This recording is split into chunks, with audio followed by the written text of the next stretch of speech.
Thank you so much. I'm a bit of an oddball here, I guess, because I'm not a consultant. Because I'm an academic, but I do look at sort of larger issues, economic issues, and particularly looking at the role that technology plays in these changes. So there are two broad things that I think are very critical. That first of all, I think in my opinion, the whole COVID thing has really brought into sharp focus certain things that we already knew. So in a sense, it's brought urgency, but I don't think it's any fundamental shift, frankly speaking. Hopefully, when we are behind this, we'll just get back to business and we'll be able to start where we left off. A couple of things.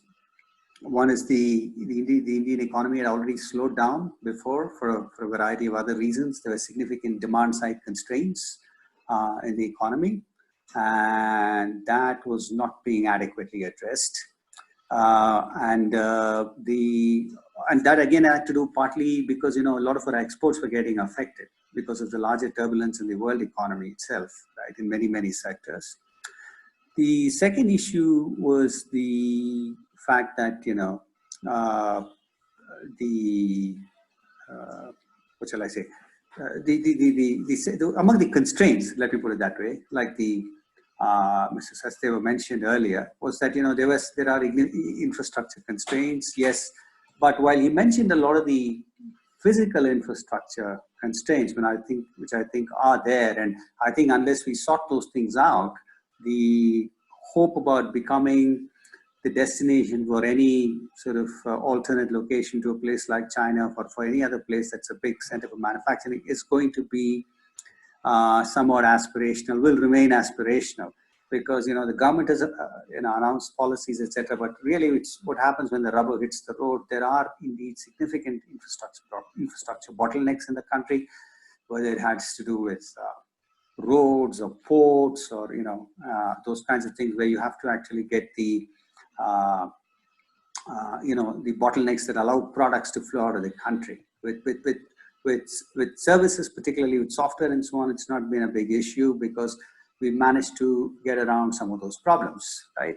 There are two other issues. Now, if you want to grow big time in the area of manufacturing or in any other field, the big infrastructure bottleneck, in my opinion, the biggest, which hasn't been mentioned, is education and skills, right?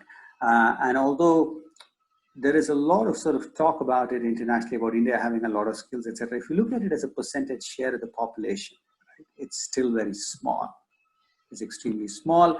And overall, the quality of our education system also leaves a lot to be desired, right? So you have some excellent elite schools, right, where you can go, you get an education that compares with almost any elsewhere in the world. But that's a small sliver, right? And for the most part, the quality of the education in the country leaves a lot to be desired. You don't necessarily get skills that are applicable, and that is a major stumbling block in the country for the significant expansion of particularly manufacturing, right? Even, for example, see, just to give you some numbers, right, to put things in perspective.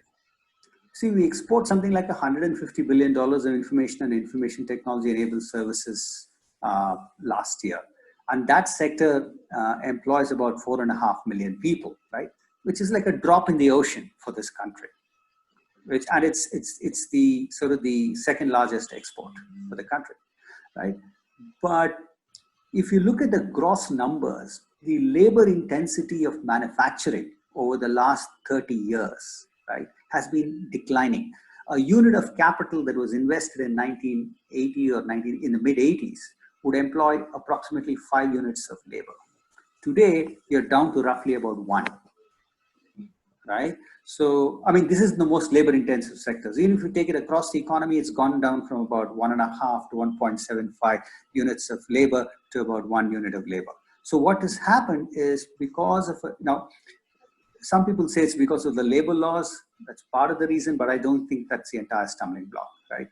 The government is now trying to change the labor laws, but there is a lot of, it's a very highly political debate as to how you have to do it, what can be done. But it's not going to be easy to sort of sort of sort that one out. So we are faced with the question of, reforming or bringing about change in the labor laws. But that again is very closely tied to the way social security in this country functions, because labor is not going to oppose these changes just for nothing, right? See, because we don't have an adequate social welfare net in the country that will provide for, say, things like healthcare, all kinds of, benefits that, say, for example, you in Sweden take for granted. But in the absence of those things, your ability to sort of reform labor laws is also very tightly limited, right? So you're not able to reform those laws. You don't have enough skilled labor. You also, on top of that, have physical infrastructure bottleneck. It's not going to be easy. There is a lot of hope. There's a lot of talk.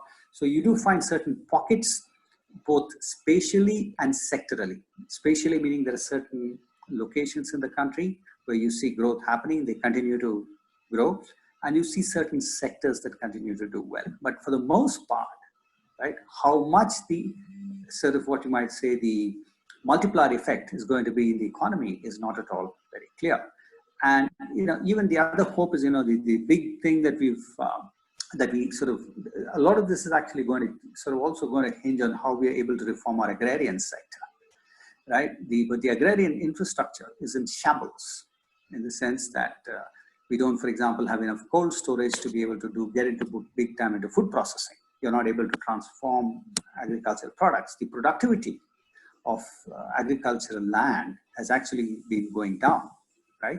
So there are these significant amount of sort of things that need to be done before we are able to get together. I'm not necessarily saying this sound very pessimistic, right? It's a very youthful population.